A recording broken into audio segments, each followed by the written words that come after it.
Remarks of the President at Yellowstone County Fairgrounds, Billings, Montana, September 25, 1963. Senator Mansfield, Governor, Secretary Udall, Senator Metcalf, Senator McGee, ladies and gentlemen, I want to express our appreciation to you for your welcome, and I appreciate the chance to be introduced by my old friend and colleague, Senator Mansfield. I know that those of you who live in Montana know something of his character and his high standard of public service, but I'm not sure that you are completely aware of what a significant role he has played in the last 3 years in passing through the United States Senate measure after measure which strengthens this country at home and abroad.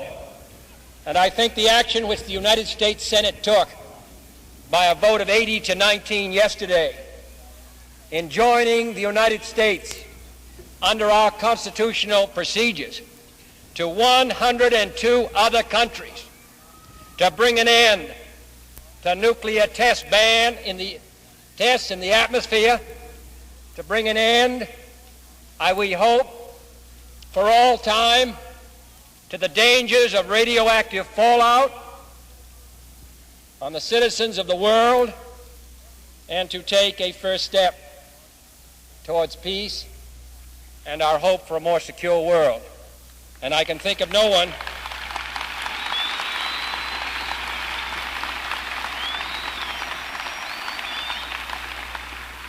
and Senator Mansfield, with the able support of Senator Dirksen, the Republican minority leader of the Senate, I think were responsible for that overwhelming vote.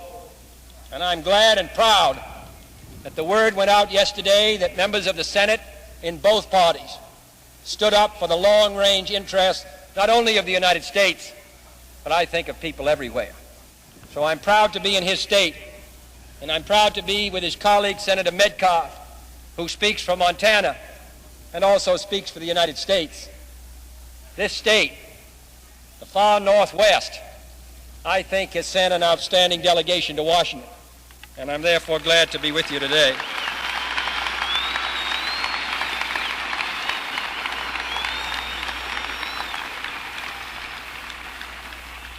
As the problems which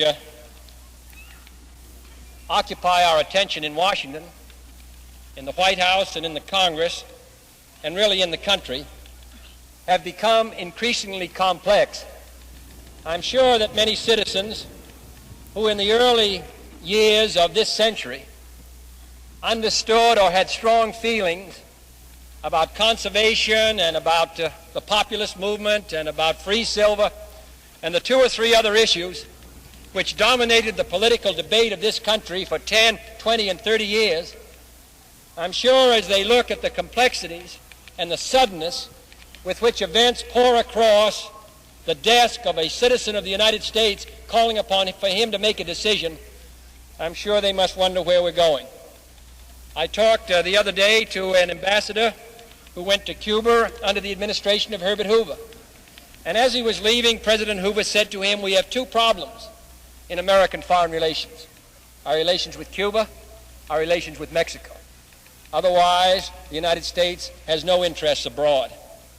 There is no comparable case in the history of the world where a country lived unaligned, withdrawn, and isolated existence as we did to 1939, 40, and 41, and then suddenly played such a dominant role all around the world.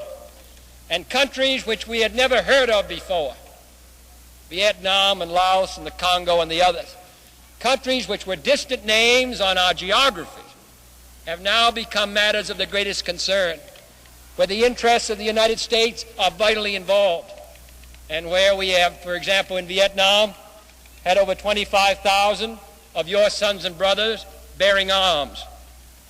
So this is a difficult and complex world. And I'm sure a citizen in this community and in this country must wonder what we're doing. I think what we're trying to do is comparatively simple. And that is, with our own power and might, and the only country which has that power and might, and I believe the long-range determination and perseverance, we are trying to assist the 100-odd countries which are now independent to maintain their independence. We do that not only because we wish them to be free, but because it serves our own national interest. As long as there are all of these countries separate, free, and independent, and not part of one great monolithic bloc which threatens us, so long we are free and independent.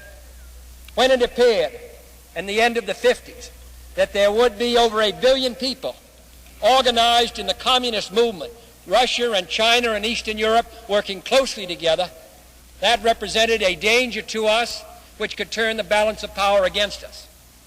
As there has been a division within the bloc, as there has been a fragmentation behind the Iron Curtain, as the long-range interests of geography and nationalism play a part even behind the Iron Curtain, as it does on this side of the Iron Curtain, we have made progress. Not towards an easier existence, but I think towards a chance for a more secure existence. In 1961, the United States and the Soviet Union came face to face over Berlin. The United States called up more than 150,000 troops. At the meeting in Vienna of 1961, Mr. Khrushchev informed me that he was going to sign a peace treaty in Berlin by the end of the year, and if the United States continued to supply its forces in Berlin, it would be regarded as a possible act of war. In 1962, we came face to face with the same great challenge in Cuba in October. So we have lived, even in the short space of the last 3 years, on 2 occasions when we were threatened by a direct military confrontation. We wish to lessen that prospect. We know that the struggle between the communist system and ourselves will go on. We know it will go on in economics and productivity, in ideology, in Latin America and Africa and the Middle East and Asia. But what we hope to do is lessen the chance of a military collision between these 2 great nuclear powers, which together have the power to kill 300 million people in the short space of a day. That's what we're seeking to avoid. That's why I support the Test Ban Treaty.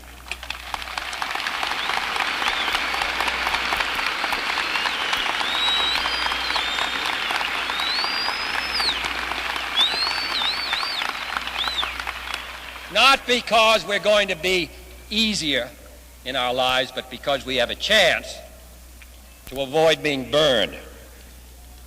In addition to that problem abroad, we have our problem here in the United States. The reason why I think it was most important and why I am strongly in support of the action of the House of Representatives today in overwhelmingly passing in the House the tax bill is because I recognize in this country, with our tremendously increasing population and machines taking the jobs of men, that unless we can stimulate our economy, we are going to limp from recession to recession, always coming out of the recession with more unemployed, and finally finding ourselves faced with overwhelming economic problems here at home.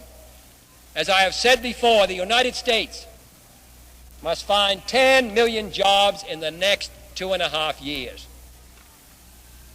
We had a recession every 40 months since the end of World War II. That 40 months runs out in January '64. Yet at the same time, when we run into this problem of a possible recession, we have the job of finding 10 million jobs. So these are the problems we face. And what we seek to do in Washington, at home and abroad, is strengthen the United States, strengthen its vital interests, and have it live in greater security. And one of the ways that I think we can strengthen its vital interests is to strengthen the resources of the United States. This state of Montana knows better almost than any other state what it means when you develop the water resources and get cheap power. If this state does not have cheap power, how can you possibly compete, having to send your goods by the most expensive transportation route in the United States to eastern markets? The only way you can make up for that disadvantage is to develop your resources and protect them. Water, power, and all the rest.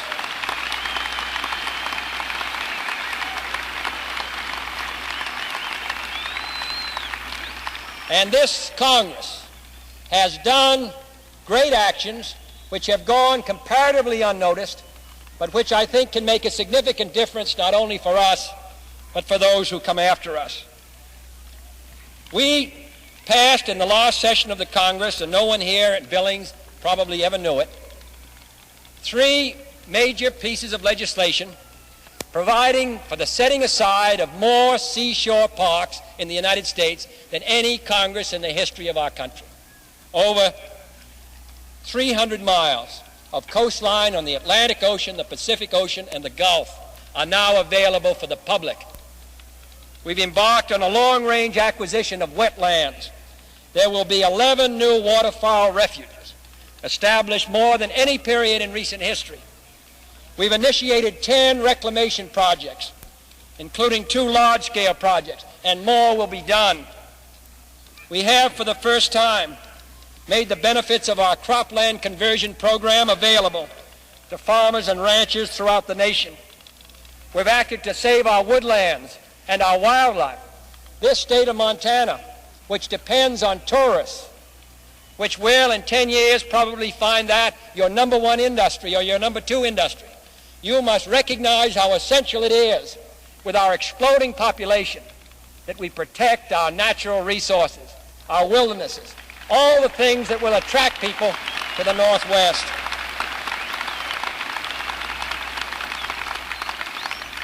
And we have a lot more to do. We have a chance now to set up a fund which can liquidate itself over a period of years and use it for land and water conservation now, and 10 years from now the price of that same land will have doubled. If we get it now, we will have it for our people. If we lose the chance, it will be built upon by private interests, and our chance to capture it will be gone. We have a chance to take some of those thousands of boys and girls who are on the city streets out of work and put them in our Youth Employment Corps and give them a chance to work on the land as was done in the 30s. When you have 1 out of 4 of our children out of school and out of work, it's too much. These are the things that must be done. There's an old saying that we hope for the best and prepare for the worst. I'd like to improve that. I think we should work for the best. It may be we have to prepare for the worst. This country, of course, must be strong.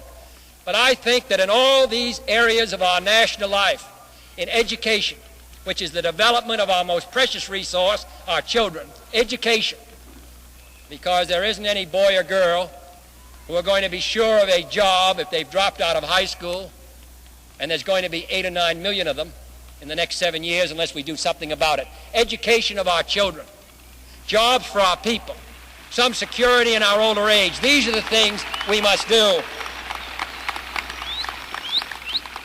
And I think we can do them. The potential of this country is unlimited. And there is no action which any of us can take in Washington which gives us greater confidence in the future of this country than to leave our city of Washington and come west to Wyoming, Montana, California, and recognize that in this golden area of the United States, that a great writer from my own state of Massachusetts, Thoreau, was right when he said, "Eastward I go, only by force. Westward I go free. I must walk towards Oregon and not towards Europe. I walk towards Montana." I express my thanks to all of you.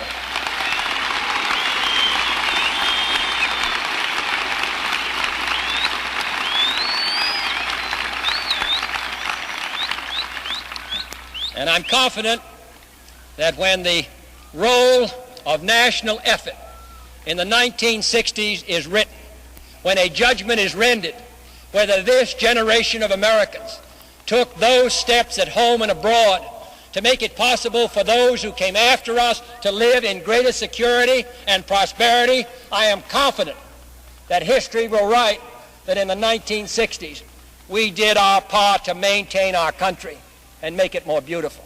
Thank you.